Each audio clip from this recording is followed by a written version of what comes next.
എല്ലാവർക്കും നമസ്കാരം.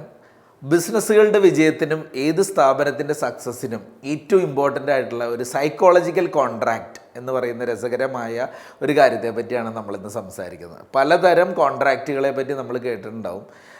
പലപ്പോഴും ഓർഗനൈസേഷൻ സെറ്റപ്പ് ചെയ്യുന്ന സമയത്ത് അല്ലെങ്കിൽ അത് വളരാൻ ശ്രമിക്കുന്ന സമയത്ത് ഇനി അങ്ങോട്ട് ഏറ്റവും കൂടുതൽ റിസൾട്ട് തരാൻ പോകുന്ന ഒരു കോൺട്രാക്റ്റാണ് ഈ സൈക്കോളജിക്കൽ കോൺട്രാക്റ്റ് എന്ന് പറഞ്ഞത്. ചുരുക്കി പറഞ്ഞാൽ ഇത് നമ്മളിങ്ങനെ ബ്ലാക്ക് ആൻഡ് വൈറ്റിൽ എഴുതി വയ്ക്കുന്ന ഒരു കോൺട്രാക്റ്റ് എന്നുള്ളതിനപ്പുറത്ത് ഇത് ശരിക്കും പറഞ്ഞാൽ നമ്മുടെ എക്സ്പെക്റ്റേഷൻസ്, നമ്മുടെ ബിലീഫ്സ്, നമ്മുടെ വിശ്വാസങ്ങൾ, നമ്മുടെ ആംബിഷൻസ്, നമ്മുടെ കടപ്പാടുകൾ, ഒബ്ലിഗേഷൻസ്, ഇത് എംപ്ലോയറും എംപ്ലോയിയും തമ്മിലുള്ള, അതായത് ഒരു ജോലി കൊടുക്കുന്ന പ്രസ്ഥാനവും ജോലി ചെയ്യാൻ വരുന്ന വ്യക്തിയും തമ്മിൽ ഉണ്ടായിരിക്കേണ്ട ഒരു മാനസികമായിട്ടുള്ള ഒരു ഉടമ്പടി കരാർ എന്ന് പറയുന്ന ഒരു കാര്യമാണ്. പക്ഷേ ഇതിൻ്റെ പ്രസക്തി ഇനിയുള്ള കാലഘട്ടത്തിൽ കൂടി വരികയാണ്.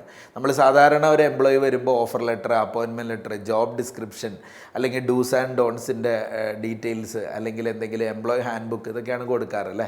പക്ഷേ ഈ സൈക്കോളജിക്കൽ കോൺട്രാക്റ്റാണ് സത്യം പറഞ്ഞാൽ ഏറ്റവും വലിയ റിസൾട്ട് ഉണ്ടാക്കി തരുന്നതും തൊഴിൽ കൊടുക്കുന്ന വ്യക്തിയും തൊഴിലാളിയും തമ്മിലുള്ള ബന്ധം ശക്തമായി മുന്നോട്ട് കൊണ്ടുപോകുന്നത് രണ്ടുപേരെയും വിജയത്തിലേക്ക് എത്തിക്കുകയും ചെയ്യുന്നത്. അപ്പോൾ ചുരുക്കി പറഞ്ഞു കഴിഞ്ഞാൽ ഇങ്ങനെയൊരു കാര്യമുണ്ട് എങ്കിൽ ഇത് അറ്റ്ലീസ്റ്റ് നമ്മുടെ ഇൻഡക്ഷൻ ഓറിയൻറ്റേഷൻ്റെ ഭാഗമായിട്ട്, ഒരു ഇനീഷ്യൽ ട്രെയിനിങ്ങിൻ്റെ ഭാഗമായിട്ട് തന്നെ ഒന്നാം ദിവസം തന്നെ കൊടുക്കുകയാണെങ്കിൽ ആ എംപ്ലോയിയുടെ പെരുമാറ്റത്തെ അത് സ്വാധീനം ചെലുത്തും. അതുപോലെ തന്നെ നമ്മുടെ സ്ഥാപനത്തിൻ്റെ സംസ്കാരത്തിനും പെർഫോമൻസിനും എല്ലാം കണക്ട് ചെയ്ത് ആ എംപ്ലോയിക്ക് പ്രവർത്തിക്കാൻ ഇടയാക്കുന്ന ഒരു കാര്യം കൂടിയാണ്. അപ്പോൾ ചുരുക്കി പറഞ്ഞാൽ ഒരു സൈക്കോളജിക്കൽ കോൺട്രാക്റ്റ് എന്ന് പറഞ്ഞാൽ എംപ്ലോയർ അഥവാ തൊഴിൽ കൊടുക്കുന്ന പ്രസ്ഥാനവും തൊഴിലാളിയും തമ്മിൽ നല്ലൊരു ക്ലാരിറ്റി, കമ്മിറ്റ്മെൻറ്റ്, വിശ്വാസ്യത ജോലി സ്ഥലത്ത് ഉണ്ടാകുന്നതിന് സഹായിക്കുന്ന ഒരു കാര്യമാണ്. ഇനി നമുക്ക് നോക്കാം എന്തൊക്കെ കാര്യങ്ങളാണ് ഇതിലേക്ക് കണക്ട് ചെയ്ത് വരുന്നതെന്ന്. രണ്ട് പാർട്ടാണ് ഇതിലുള്ളത്.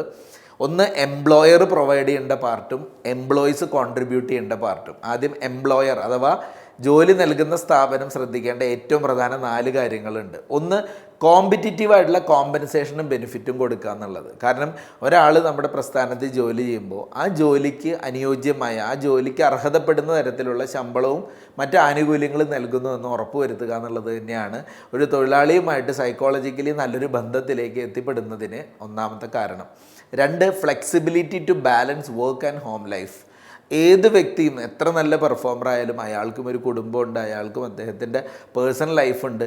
ഇതിന് രണ്ടിനെയും ബാലൻസ് ചെയ്യാൻ പറ്റുന്നൊരു സിറ്റുവേഷൻ കൊടുക്കുക. അവിടേക്ക് അല്പം ഫ്ലെക്സിബിൾ ആവുക.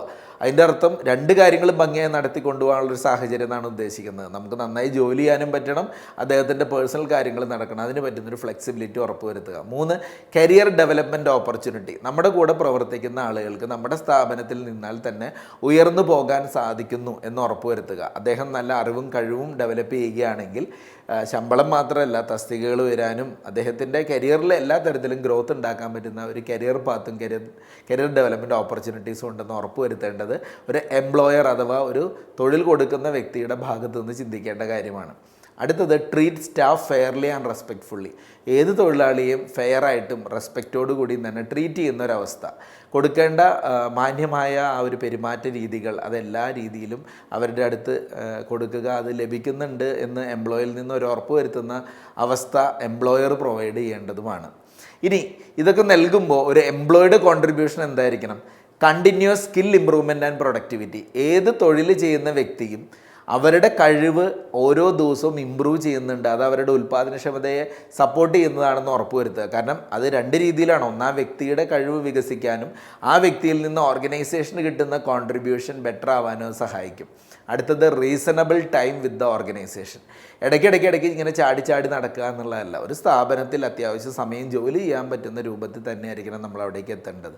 എന്നാലാണ് 2 കൂട്ടർക്കും, ആ പ്രസ്ഥാനത്തിനും ആ പ്രസ്ഥാനം വഴി ആ വ്യക്തിക്കും ഗുണമുണ്ടാവുള്ളൂ. അപ്പോൾ ഒരു നല്ല സമയം ഒരു കമ്പനിയോടൊപ്പം ചിലവഴിക്കുന്നു എന്ന് ഉറപ്പുവരുത്തി തന്നെ ഒരു പ്രസ്ഥാനത്തിൽ ജോലിക്ക് കയറിയാൽ നന്നായിരിക്കും. ഇതൊരു എംപ്ലോയിയുടെ ഭാഗത്ത് ഉണ്ടാവേണ്ട കോൺട്രിബ്യൂഷനാണ്. Extra effort when needed. ആവശ്യം വരുമ്പോൾ ഇത് എൻ്റെ കമ്പനിയാണ്, നമ്മുടെ സ്ഥാപനമാണെന്നുള്ള രൂപത്തിൽ അത്യാവശ്യം എക്സ്ട്രാ എഫേർട്ട് ഇടാൻ പറ്റുന്ന ഒരു മാനസികാവസ്ഥ ഉണ്ടാവുക. ആ ഒരു രീതിയിൽ പ്രവർത്തിച്ചാൽ ഉറപ്പായിട്ടും ഇതാണ് സൈക്കോളജിക്കലി ഒരു ഓർഗനൈസേഷന് നമുക്ക് കൊടുക്കാൻ പറ്റുന്ന, ഒരു എംപ്ലോയിക്ക് കൊടുക്കാൻ പറ്റുന്ന ഏറ്റവും മികച്ച കാര്യം. And finally, demonstrate loyalty and not betray positions of trust.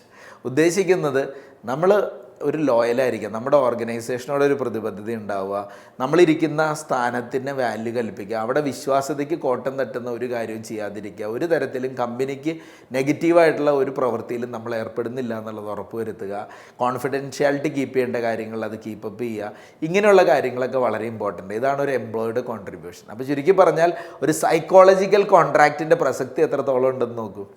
നമ്മൾ പലപ്പോഴും ചർച്ച ചെയ്യാറില്ലാത്തൊരു കാര്യമാണ്. ഇനി അങ്ങോട്ട് ഒരു സ്ഥാപനത്തിൽ ജോലിക്ക് എടുക്കുമ്പോൾ മറ്റൊന്നും അല്ലെങ്കിൽ ഒരു സൈക്കോളജിക്കൽ കോൺട്രാക്റ്റിലേക്ക് ഏർപ്പെടാൻ പറ്റുമോ എന്ന് നോക്കുക. അതിൽ തൊഴിൽ കൊടുക്കുന്ന നമ്മുടെ ഭാഗത്തു നിന്ന് ചെയ്യേണ്ട കാര്യങ്ങൾ ചെയ്യുക, അല്ല നമ്മളൊരു തൊഴിലാളിയായിട്ടാണ് വരുന്നതെങ്കിൽ നമ്മുടെ ഭാഗത്തു നിന്ന് ചെയ്യേണ്ട ആ കോൺട്രിബ്യൂഷൻ കറക്റ്റായിട്ട് ചെയ്യുക.